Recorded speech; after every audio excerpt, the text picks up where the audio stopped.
Assalamualaikum warahmatullahi wabarakatuh. Perkenalkan, nama saya Syan Ferbina dari kelompok 7.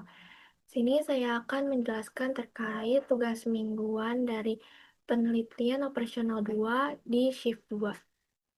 Untuk soal yang pertama, di sebuah kota industri, dua penyedia layanan internet rumah yang paling banyak digunakan adalah IndiHome dan juga Biznet. Pada awal tahun, 70% pelanggan menggunakan IndiHome dan 30% menggunakan Biznet. Dari hasil evaluasi tahunan, diketahui bahwa 90% pelanggan IndiHome tetap menggunakan layanan tersebut, sedangkan 10% beralih ke Biznet. Di sisi lain, 80% pelanggan Biznet tetap setia, sementara sisanya berpindah ke IndiHome. Jika jumlah pelanggan internet di kota tersebut dianggap tetap setiap tahun, tentukan perkembangan proporsi pelanggan IndiHome dan Biznet selama 3 tahun ke depan menggunakan analisis Markov dan tentukan kondisi steady state dan interpretasikan. Pertama, kita akan menggunakan RStudio.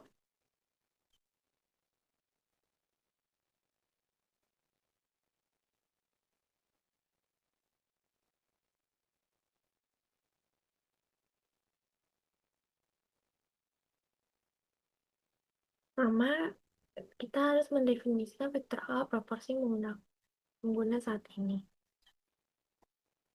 Tadi di 70% dan juga 30%. Terus, kemudian kita mendefinisikan matriks transisinya. Dari IndiHome ke IndiHome itu 90%, IndiHome ke Biznet itu 10%. Dari Biznet ke Biznet itu 20, sedangkan Biznet ke IndiHome itu 80%. Kemudian kita juga menghitung distribusi penggunaan selama 3 tahun ke depan. Dari state 1 sampai state 3. Kemudian kita juga menampilkan hasil proporsi penggunanya setiap tahun.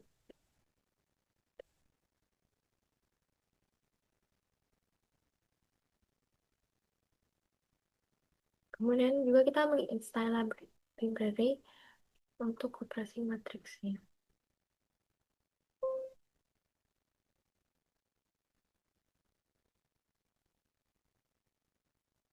Kemudian kita juga mencari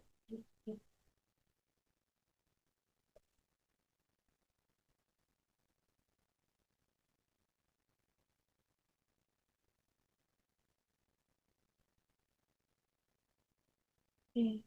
Ini bisa kita lihat dari tahun 0 itu masih seperti yang awal, yaitu untuk IndiHome itu 70% dan juga Biskuit itu 30%. Tapi makin lama ke tahun 1, ke tahun 2, dan ke tahun 3 itu mengalami penurunan.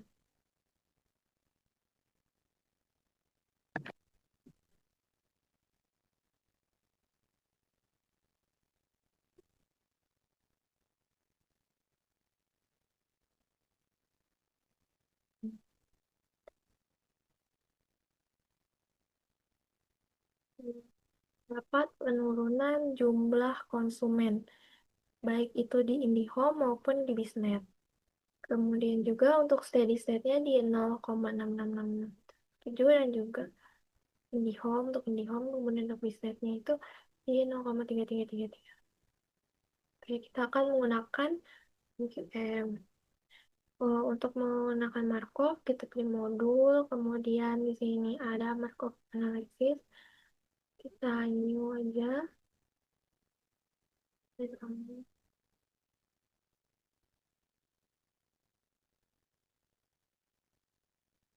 Number of stage-nya 2, di stage 1 itu IndiHome,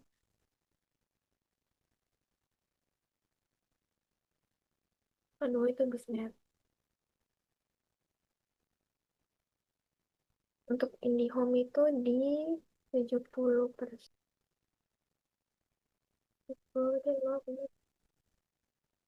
Kemudian untuk Biznet itu di 30.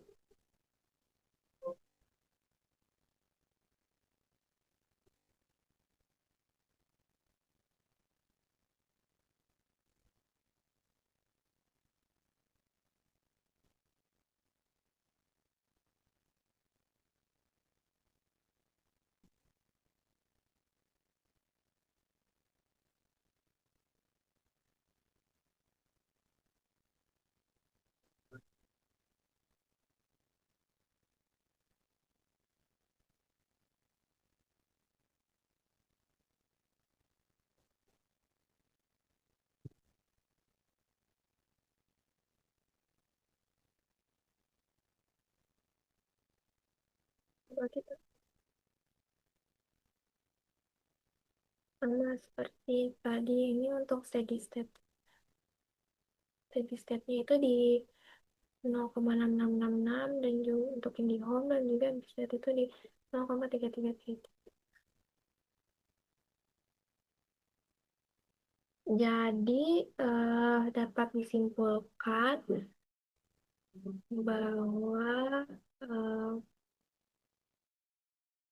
probabilitas pada provider IndiHome dan BISnet selama 3 tahun ke depan itu terjadi penurunan ya. Di sini penurunan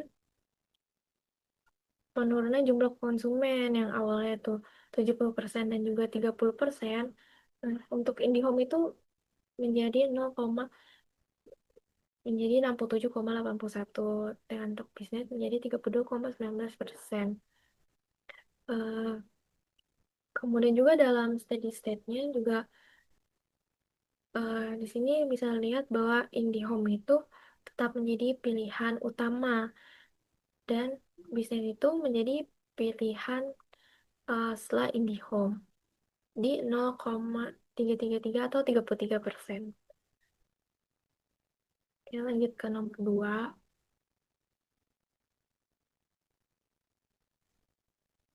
Dalam industri layanan kesehatan digital yang berkembang pesat, Medicare Digital dan Sehat Plus merupakan dua penyedia layanan yang sedang menentukan strategi investasi teknologi untuk meningkatkan kualitas layanan dan keuntungan. Kedua perusahaan memiliki 3 alternatif strategi, yaitu Artificial Intelligence Diagnosis (AI) untuk mempercepat dan meningkatkan akurasi diagnosis pasien. Kemudian ada telemedicine platform (DM) untuk memperluas akses layanan kesehatan jarak jauh, serta hybrid health system (HS) yang mengkombinasikan AI dan telemedicine untuk efisiensi dan fleksibilitas maksimal. Setiap perusahaan akan memilih satu strategi secara bersamaan tanpa mengetahui pilihan pesaingnya, dan keuntungan yang diperoleh dalam juta rupiah bergantung pada kombinasi strategi yang dipilih oleh kedua perusahaan tersebut. Berdasarkan kondisi tersebut, buatlah tabel payoff yang mempresentasikan keuntungan masing-masing perusahaan. Kemudian tentukan strategi optimal menggunakan pendekatan teori permainan seperti maksimin, minimax, dan juga atau keseimbangannya. Oke, selanjutnya pertama kita pakai Studio. Hal pertama yang kita lakukan untuk menyelesaikan soal yang kedua adalah install package.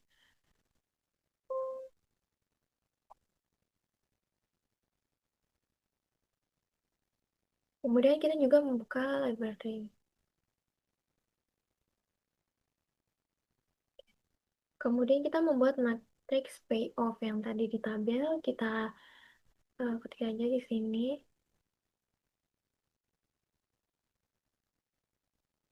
Kemudian strategi Medicare Digital Maximin, mencari nilai maksimum di setiap baris.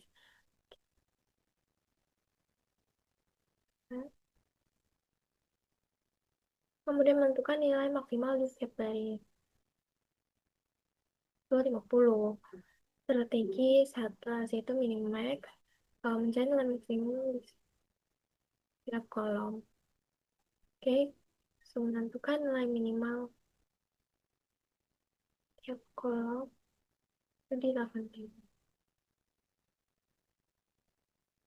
Kemudian yang terakhir adalah mencari saddle point.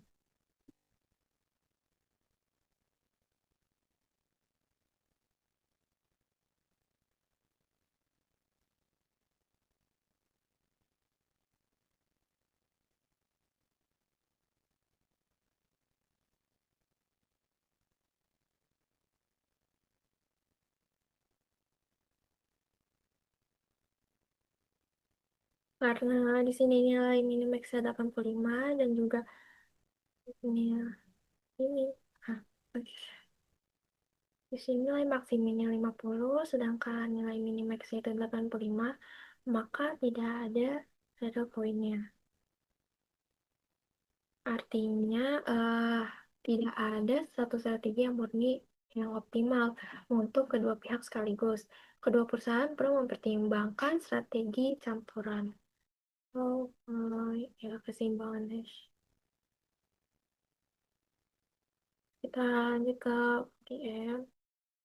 Pertama modul, kemudian ke ah, game teori,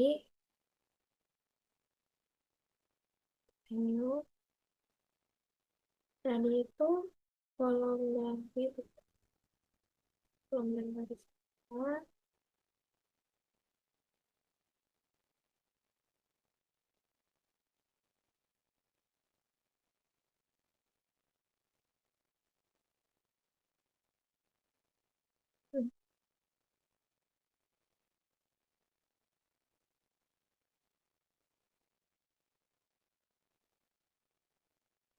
hmm.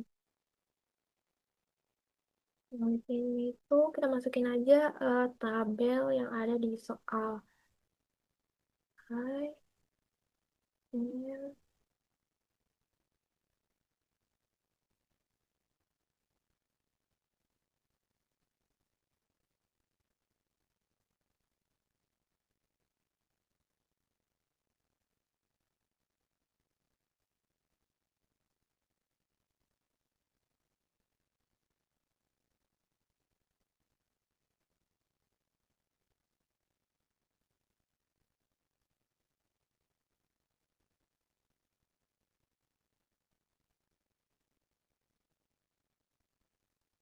kalau sudah, kemudian kita solve.